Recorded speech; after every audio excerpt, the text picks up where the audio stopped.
ভাগ্য লিখে রাখা থাকে, কিন্তু কখন যে কার কপালে ঈশ্বরের আশীর্বাদ পড়ে সেটা কেউ জানে না। জীবন যখন ব্যর্থতায় হাঁপিয়ে ওঠে, যখন চারপাশটা অন্ধকারে ডুবে যায়, তখনও কোথাও না কোথাও এক টুকরো আলো জ্বলে থাকে, আর সেই আলোর নাম ভগবান।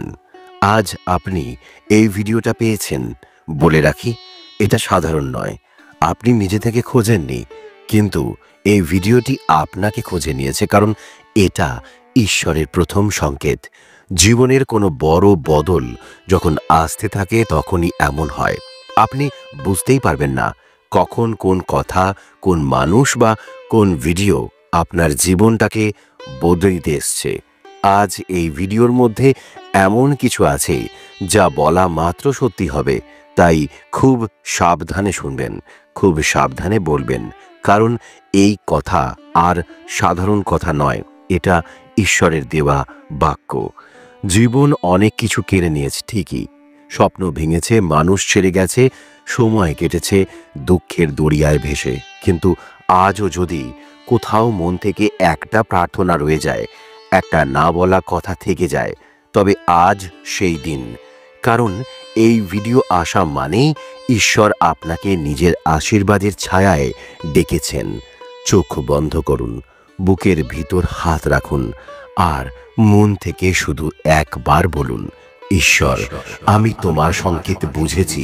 তারপর যা হবে সেটা আপনি নিজেই বিশ্বাস করতে পারবেন না, কারণ এই ভিডিও শুধু ভিডিও নয়, এ আপনার জীবনের এক অলৌকিক গল্পের শুরু।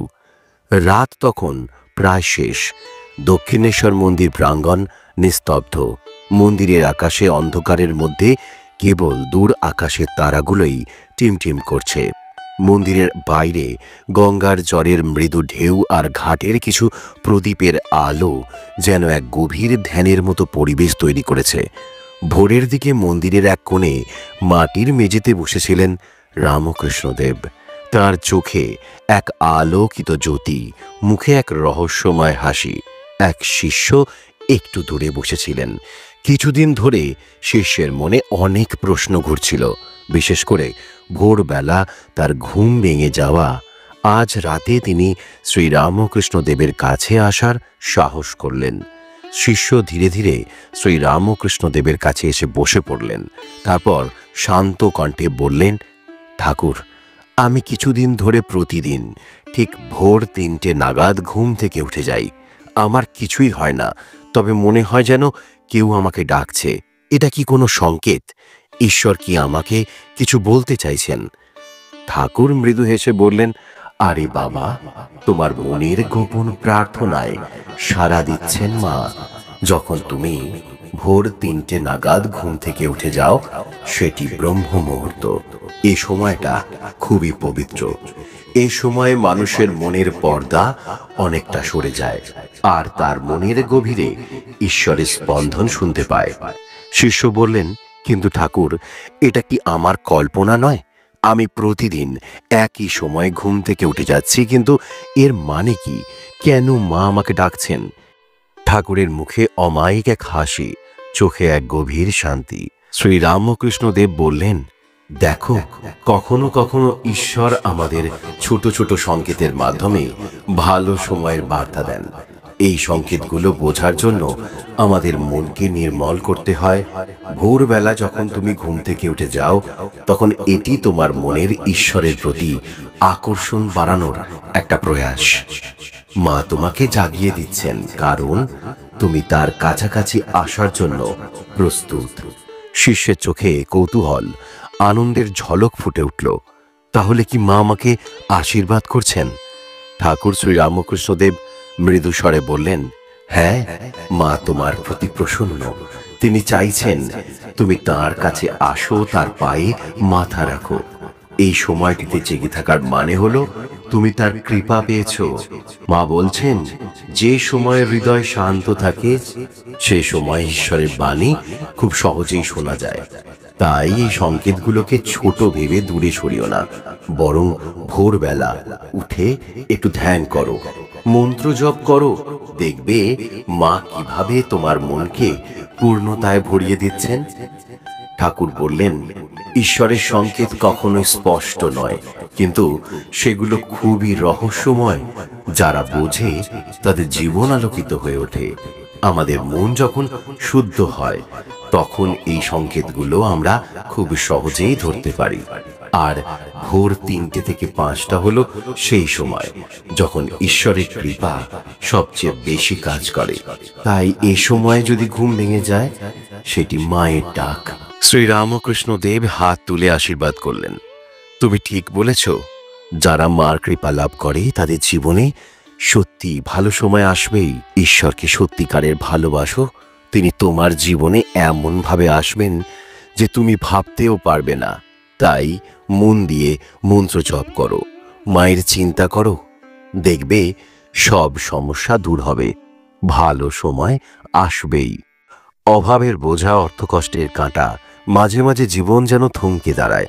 যখন সব পথ বন্ধ হয়ে যায়, যখন কোনো আশার আলো চোখে পড়ে না, তখন শুধুই শূন্যতা। এই শূন্যতা ভরাট করতে পারে একটাই নাম, মহাদেব। মহাদেবের মন্ত্রে আছে সেই অলৌকিক ক্ষমতা যা দুর্দশাকে দূর করতে পারে। ওম নমো ভগবতে রুদ্রায়। এটা বললেই ঘটবে এক অভাবনীয় ঘটনা। আসবে স্বস্তি, শান্তি, সমৃদ্ধি। কিন্তু সাবধান, এই মন্ত্র শুধু উচ্চারণ করার নয়, মন থেকে অনুভব করতে হবে। মহাদেব, তিনি তো সকলের আদি আর অন্ত। তিনি সৃষ্টি, তিনি প্রলয়। যখন দুঃখের সাগরে মন ডুবতে বসে, একমাত্র মহাদেবের নামে তখন আশ্রয়। আমাদের প্রাচীন শাস্ত্র বলে, মহাদেবের মন্ত্রে লুকিয়ে আছে সেই শক্তি যা আমাদের জীবনকে সম্পূর্ণ বদলে দিতে পারে। কিন্তু সেই মন্ত্রে বিশ্বাস রাখতে হবে, শ্রদ্ধা রাখতে হবে। মনের অস্থিরতা দূর হয়ে যাবে যদি প্রতি সকালে অন্তত 108 বার জপ করা যায়, ওম নমো ভগবতে রুদ্রায়। একটা সময় ছিল যখন মনে হতো জীবনের কোনো দিশা নেই, অভাবের চিন্তায় মন বিষণ্ণ, অর্থকষ্টে শান্তি নেই।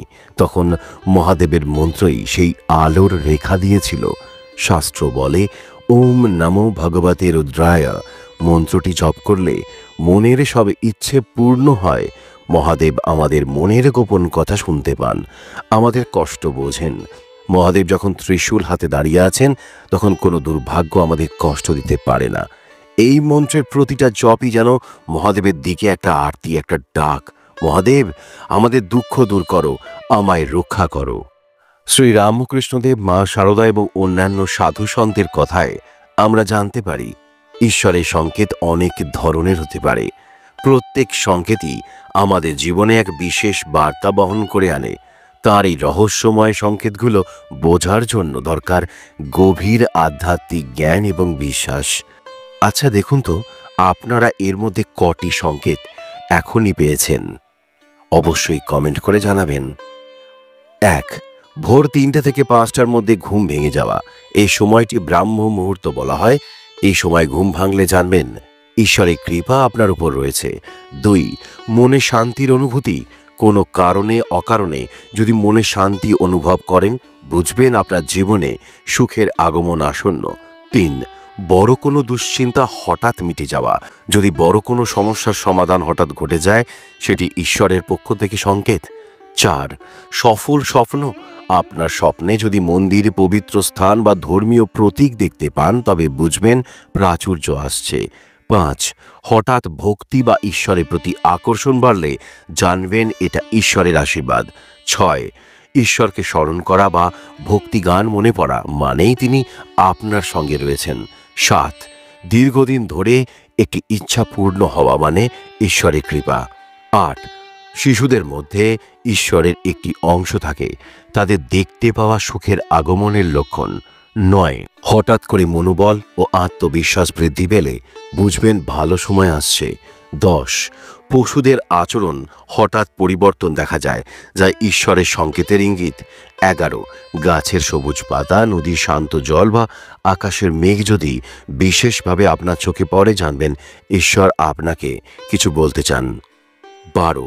ঈশ্বরের নাম বা মন্ত্র জপ করতে ইচ্ছে করলে বুঝবেন ঈশ্বরের কৃপা আপনার উপর রয়েছে। 13. গুরুর আশীর্বাদ ঈশ্বরের আশীর্বাদেরই অংশ। 14. বৃষ্টির মধ্যে প্রকৃতির আশীর্বাদ আছে, যা শান্তি ও প্রাচুর্যের বার্তা আনে। 15. পবিত্র স্থান পরিদর্শন করতে ইচ্ছে করা, হঠাৎ মন্দির, আশ্রম বা পবিত্র স্থানে যেতে ইচ্ছে করলে জানবেন ভালো সময় আসছে। 16, কোনো সমস্যার সমাধান হঠাৎ বুঝে যাওয়া, মানে ঈশ্বর আপনার পাশেই। 17, নিঃশব্দে কিছু সময় বসে ঈশ্বরকে অনুভব করা। নির্জনে কিছুক্ষণ একা বসে থাকলে যদি ঈশ্বরের অস্তিত্ব অনুভব করতে পারেন, সেটি শুভ লক্ষণ। 18, প্রিয়জনের কাছ থেকে অকারণে ভালোবাসা পাওয়া। ভালোবাসা ও মমতা ঈশ্বরের কৃপা। 19, মা শারদা ও ঠাকুর শ্রী রামকৃষ্ণদেবের বাণী বারবার মনে পড়া। 20, মনের মধ্যে কোনো বাণী বা শব্দ প্রতিধ্বনিত হওয়া। যদি হঠাৎ কোনো বিশেষ বাণী আপনার মনে ঘুরে বেড়ায়, সেটা আপনাকে ঈশ্বরের সংকেত। 21, অন্যের মুখে নিজের প্রশংসা শোনা। নিজেকে গৌরবময় মনে হলে বা অন্যের কাছ থেকে ভালো কথার প্রশংসা শোনার মধ্যে ঈশ্বর সংকেত পাঠান। 22, জীবনের একঘেয়েমি থেকে মুক্তি পাওয়া। হঠাৎ কোনো পরিবর্তন যদি আপনাকে স্বস্তি দেয়, তাহলে জানবেন ঈশ্বরের আশীর্বাদ আসছে।